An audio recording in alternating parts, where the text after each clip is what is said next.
સાનિધ્યમાં બેઠા છે. સ્ટેજ અમારું મંદિર છે, આ અમારી વિદ્યા છે, અમારી રોજી છે. અહીંયા બેસીને કોઈ દી ખોટું ન બોલાય. નીચે ન બોલવું જોઈએ આમ તો, પણ અહીંયા બેસીને તો બિલકુલ ન બોલાય. અનુભા આ બીજી વાર દાદાના સાનિધ્યમાં આવવાનું થયું છે મારે. પહેલી વાર અમારા ઢોલક વાદક જીતુભાઈ એકવાર અમેરિકાની એક ઘટનાથી મારી માનતા રાખી હતી અને દાદાની વાત કરી હતી. મને એકવાર પગે લાગવા આવી જાજો. મેં કીધું ભલે. 3 વર્ષે મેળ આવ્યો. 2 મહિના પહેલાં દર્શન કરવા માટે આવ્યો. પૃથ્વીરાજસિંહ બાપુએ ખૂબ પ્રેમ વરસાવ્યો અને એટલો પ્રેમ એમણે કીધું કે આ દાડો ચારણનો પ્રેમી છે, ચારણ એના હૃદયમાં છે. મેં કીધું દાદાના હૃદયમાં અમે હોય તો અમે કેટલા ભાગ્યશાળી.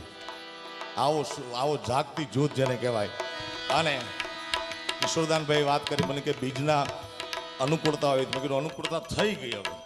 હા, અને દાદાની દયા આપણા બધા પર ખૂબ છે અને ખૂબ વરસતી રહે. આપણને હંમેશા સુપાત્ર બની રહેવાની પ્રેરણા આપે દાદા.